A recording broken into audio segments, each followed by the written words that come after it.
ನಮಸ್ಕಾರ ಗುರುವೆ. ನೋಡ್ತಾ ನೋಡ್ತಾ ಮತ್ತೊಂದು ವಾರ ಕಳೆದೇ ಹೋಯ್ತು. ಅಂಡ್ ಈ ವಾರ ಕೂಡ ಸಾಕಷ್ಟು ಒಳ್ಳೆ ಕಂಟೆಂಟ್ಗಳು ಬೇರೆ ಬೇರೆ ಜಾನರಲ್ಲಿ ತೆರೆ ಕಂಡಿದೆ. ಅಂಡ್ ಅದೆಲ್ಲವನ್ನ ನೋಡಿದ ನಮಗೆ ಯಾವ್ದು ಇಷ್ಟ ಆಯಿತು, ಯಾವುದು ನಿಮ್ಮ ಟೈಮನ್ನು ಡಿಸರ್ವ್ ಮಾಡುತ್ತೆ, ಎಲ್ಲವನ್ನ ಇವತ್ತಿನ OTT ರೆಕಮೆಂಡೇಶನ್ಸ್ ವಿಡಿಯೋನಲ್ಲಿ ಹೇಳ್ತೀನಿ. ಬನ್ನಿ ನೋಡ್ಕೊಂಬರೋಣ. ಹಾಯ್, ಎಲ್ರಿಗೂ ನಮಸ್ಕಾರ ಅಂಡ್ ವೆಲ್ಕಮ್ ಟು ಖಡಕ್ cinema. LIK Pradeep Ranganathan success ಇವ್ರ ಜೊತೆ ಒಳ್ಳೆ ಒಡನಾಟನ ಇಟ್ಕೊಂಡಿತ್ತು.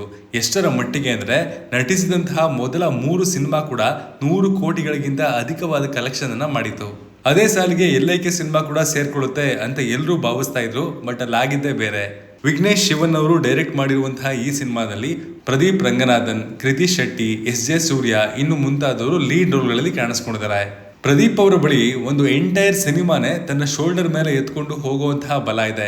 ಬಟ್ ಇಲ್ಲಿ ಡೈರೆಕ್ಟ್ರು ಅದನ್ನ ಕಂಪ್ಲೀಟ್ ಆಗಿ ಬೆಳೆಸ್ಕೊಂಡಿಲ್ಲ. ಇನ್ನು ಅನಿರುದ್ಧ್ ಅವರ BGM ಕೂಡ ಈ ಸಿನಿಮಾದ ಎಕ್ಸ್ಪೀರಿಯನ್ಸ್ ಅನ್ನ ಎಲಿವೇಟ್ ಮಾಡೋದಕ್ಕೆ ಆಗಿಲ್ಲ.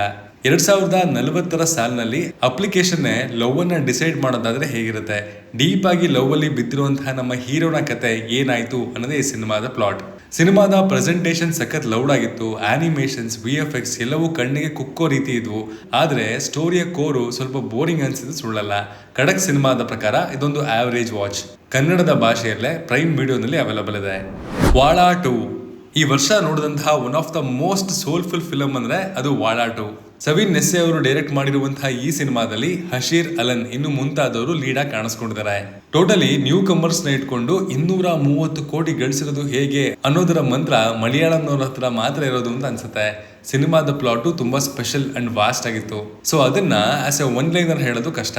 ಅಂಡ್ ಬೆಸ್ಟ್ ಎಕ್ಸ್ಪೀರಿಯನ್ಸ್ ಸಿಗ್ಬೇಕು ಅಂತ ಅಂದ್ರೆ ಯಾವುದೇ ಟೀಸರು, ಟ್ರೈಲರು ಏನು ನೋಡದೆ ಈ ಸಿನಿಮಾನ ನೋಡಿ ಅಂತ ಹೇಳ್ತೀನಿ. ಸಿನಿಮಾದಲ್ಲಿನ ಪ್ರತಿ ಪಾತ್ರವನ್ನ ತುಂಬಾ ಸ್ಮಾರ್ಟ್ ಆಗಿ ಬರ್ಕೊಂಡಿದ್ದಾರೆ. ಎಲ್ಲೂ ಯಾವ ಹಂತದಲ್ಲೂ ಅವು ಡಿಸ್ಕನೆಕ್ಟ್ ಆಗಲ್ಲ. ಕತೆ ಸಾಗುವಂತಹ ವೇಗ ಕೂಡ ಚೆನ್ನಾಗಿದೆ. ಸಿನಿಮಾ ಎಮೋಷನ್ನ ಜೊತೆಗೆ ನಿಮಗೆ ಕೊಟ್ಟಿರುವಂತಹ ಮೆಸೇಜು ನಿಜವಾಗ್ಲೂ ಮನಸ್ಸನ್ನ ಕರಗಿಸ್ತೆ ಅಂತೂ ಇರೋದಿಲ್ಲ. ಖಡಕ್ ಸಿನಿಮಾದ ಪ್ರಕಾರ ಇದೊಂದು ಮಸ್ಟ್ ವಾಚ್. ಜಿಯೋ ಹಾಟ್ಸ್ಟಾರ್ ಅಲ್ಲಿ ನಮ್ಮ ಭಾಷೆ ಕನ್ನಡದಲ್ಲೇ ಅವೈಲೇಬಲ್ ಇದೆ. 8.2 IMDb ರೇಟಿಂಗ್ಸ್ ಅನ್ನ ಕೂಡ ಪಡ್ಕೊಂಡಿದೆ. ಡಕಾಯತ್ ಎ ಲವ್ ಸ್ಟೋರಿ ಇದು ಶನಿಲ್ ಡಿಯೋ ಅವರು ಡೈರೆಕ್ಟ್ ಮಾಡಿರುವಂತಹ ಸಿನಿಮಾ. ಅಡವಿ ಶೇಷ್ ಅಂಡ್ ಮೃಣಾಲ್ ಠಾಕೂರ್ ಇಲ್ಲಿ ಲೀಡ್ ರೋಲ್ಗಳಲ್ಲಿ ಕಾಣಿಸ್ಕೊಂಡಿದ್ದಾರೆ. ಇಲ್ಲಿನ ಮುಖ್ಯ ಪಾತ್ರಧಾರಿಗಳ ಹೆಸರು ಹರಿ ಹಾಗೂ Saraswati.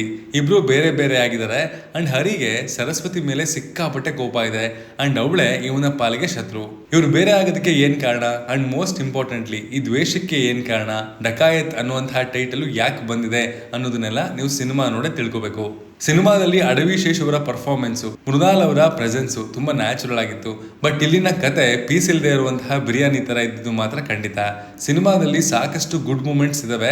But as an over all package ಈ ಸಿನಿಮಾ ಇನ್ನಷ್ಟು ಗ್ರಿಪ್ಪಿಂಗ್ ಆಗಿರ್ಬೇಕಿತ್ತು. ಖಡಕ್ ಸಿನಿಮಾದ ಪ್ರಕಾರ ಕಮ್ಮಿ ಎಕ್ಸ್ಪೆಕ್ಟೇಷನ್ಸ್ ಏನಾದ್ರು ನಿಮಗಿದ್ರೆ ಇದೊಂದು ಡೀಸೆಂಟ್ ವಾಚ್ ಆಗ್ಬೋದು.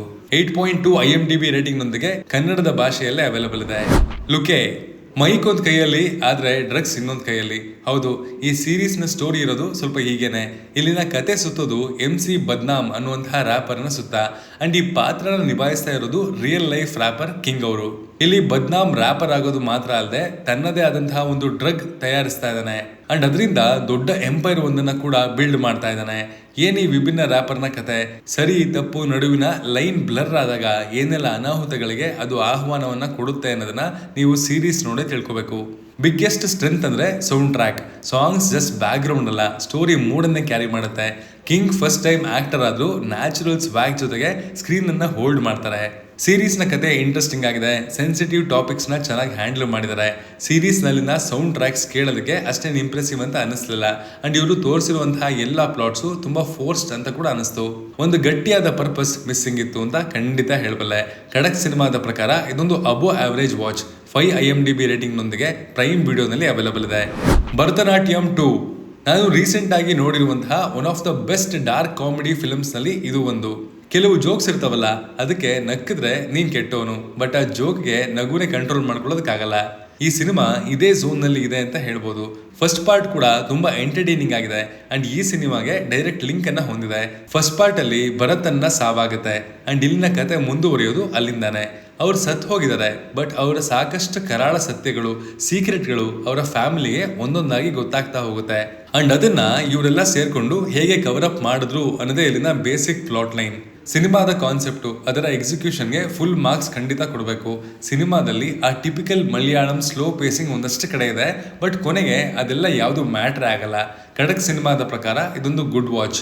7.7 IMDb ರೇಟಿಂಗ್ನೊಂದಿಗೆ ನೆಟ್ಫ್ಲಿಕ್ಸ್ನಲ್ಲಿ ಕನ್ನಡದ ಭಾಷೆಯಲ್ಲೇ ಅವೈಲಬಲ್ ಇದೆ. ಲವ್ ಮಾಕ್ಟೈಲ್ 3 ಕನ್ನಡದ one of the most successful ಫ್ರಾಂಚೈಸಿನಲ್ಲಿ ಟಾಪ್ನಲ್ಲಿ ಬರೋದು love mocktail franchise. 3 parts and ಆ 3 ಪಾರ್ಟ್ಸ್ ಕೂಡ ಬಾಕ್ಸ್ ಆಫೀಸಲ್ಲಿ ಸಕ್ಸಸ್ ಅನ್ನ ಕಂಡಿದೆ, which is a great thing. Darling Krishna ಅವರು ಈ ಬಾರಿ ಈ ಸಿನಿಮಾದ ಪ್ರಮೋಷನ್ಸ್ನಲ್ಲಿ ಸಿನಿಮಾದ ಬಗ್ಗೆ ಲಿಟ್ರಲಿ ಏನನ್ನೂ ಬಿಟ್ಕೊಟ್ಟಿರಲಿಲ್ಲ. ಅಂಡ್ ಬಂದಂತಹ ಟ್ರೈಲರ್ ಕೂಡ ಹಿಂದಿನ 2 ಪಾರ್ಟ್ಸ್ನ ರೀವಿಸಿಟ್ ತರನೇ ಇತ್ತು. ಲವ್ ಮಾಕ್ಟೈಲ್ ಸಿನಿಮಾದ ಪಾತ್ರಗಳಿಗೆ ನಾವೆಲ್ಲರೂ ತುಂಬಾ ಚೆನ್ನಾಗಿ ಕನೆಕ್ಟ್ ಆಗಿದ್ದೀವಿ ಅಂಡ್ ಆ ಎಲ್ಲ ಪಾತ್ರಗಳ ಜರ್ನಿ ನಮಗೆ ನೆನಪು ಕೂಡ ಇದೆ. ಅಂಡ್ ಇದನ್ನ ಕೃಷ್ಣ ಅವರು ಚೆನ್ನಾಗಿ ಕ್ಯಾಪಿಟಲೈಸ್ ಮಾಡ್ಕೊಂಡಿದ್ದಾರೆ. ಸಿನಿಮಾದಲ್ಲಿ ಎಕ್ಸ್ಪ್ಲೋರ್ ಮಾಡಿರುವಂತಹ ಅಪ್ಪ ಮಗಳ ಬಾಂಡು ಸಖತ್ತಾಗಿ ವರ್ಕ್ ಆಗುತ್ತೆ. ಕತೆ ಸ್ವಲ್ಪ ಈಸಿ ರೇಟಿಂಗ್ ಮಾಡಿ ಮುಗಿಸಿದ್ದಾರೆ ಅಂತ ಅನ್ನಿಸ್ಬೋದು, ಬಟ್ ಕ್ಲೈಮ್ಯಾಕ್ಸ್ ನ ಮುಗಿಸಾದ್ಮೇಲೆ ಒಳ್ಳೆ ಫೀಲಿಂಗ್ ಅಂತೂ ಇರುತ್ತೆ. ಖಡಕ್ ಸಿನಿಮಾದ ಪ್ರಕಾರ 7 IMDb ರೇಟಿಂಗ್ ಪಡ್ಕೊಂಡಿರುವಂತಹ ಲವ್ ಮಾಕ್ಟೈಲ್ 3 ಒಂದು ಸ್ಯಾಟಿಸ್ಫೈಯಿಂಗ್ ವಾಚ್. ZEE5 ನಲ್ಲಿ ಅವೈಲಬಲ್ ಇದೆ. ಓ ಬಟರ್ಫ್ಲೈ ಇದು ತಮಿಳಿನ ರೊಮ್ಯಾಂಟಿಕ್ ಸೈಕಲಾಜಿಕಲ್ ಥ್ರಿಲ್ಲರ್ ಜಾನರ್ಗೆ ಸೇರುವಂತಹ ಸಿನಿಮಾ. ಇಲ್ಲಿನ ಪ್ಲಾಟ್ನ ಸಿಂಪಲ್ ಆಗಿ ಹೇಳೋದಾದ್ರೆ, ಇಲ್ಲಿನ ಮೇನ್ ಕ್ಯಾರೆಕ್ಟರ್ನ ಹೆಸರು ಗೌರಿ. ಇವಳ ಪಾಸ್ಟ್ ನಲ್ಲಿ ಒಂದು ಡಿಸಾಸ್ಟರ್ ನಡೆದಿದೆ ಅಂಡ್ ಇವತ್ತು ಒಂದಲ್ಲ ಒಂದು ರೀತಿ ಆ ಕಹಿ ಘಟನೆ ಇವಳನ್ನ ಕಾಡ್ತಾ ಇದೆ. ಅಂಥದ್ದು ಏನ್ ನಡೆದಿದೆ ಅನ್ನೋದನ್ನ ನೀವು ಈ ಸಿನಿಮಾ ನೋಡಿ ತಿಳ್ಕೋಬೇಕು. ನಿವೇದಿತಾ ಸತೀಶ್ ಅವರ ಕಡೆಯಿಂದ ಒಂದು ಮೈಂಡ್ ಬ್ಲೋಯಿಂಗ್ ಪರ್ಫಾರ್ಮೆನ್ಸ್ ಬಂದಿದೆ ಅಂಡ್ ಈ ಇಡೀ ಸಿನಿಮಾನ ಕ್ಯಾರಿ ಮಾಡಿರೋದು ಕೂಡ ಅವರೇ ಅಂತ ಹೇಳ್ತೀನಿ.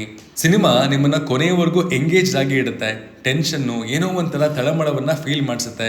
ಇಲ್ಲಿನ ಸ್ಟೋರಿ ಟೆಲ್ಲಿಂಗ್ ನಲ್ಲಿ ಒಂದು ಡಿಫ್ರೆಂಟ್ ಅಪ್ರೋಚ್ ಇದೆ. ನನಗೆ ಪರ್ಸನಲಿ ಅದು ವರ್ಕ್ ಆಯ್ತು ಅಂತ ಹೇಳ್ತೀನಿ. ಖಡಕ್ ಸಿನಿಮಾದ ಪ್ರಕಾರ ಇದೊಂದು ಗುಡ್ ವಾಚ್.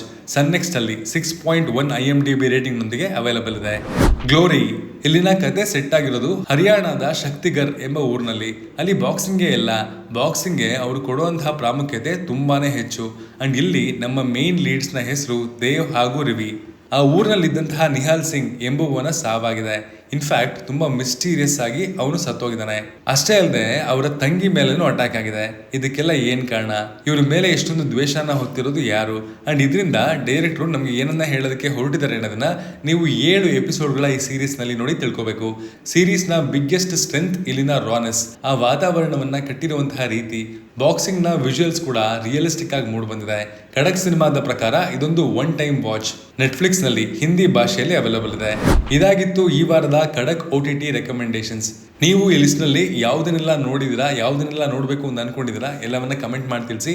ನಮ್ಮ ಟಾಪ್ 3 ಸಜೆಷನ್ಸ್ ಬಂದು ವಾಳ 2, ಭರತನಾಟ್ಯಂ 2 ಹಾಗೂ ಲವ್ ಮಾಕ್ಟೈಲ್ 3.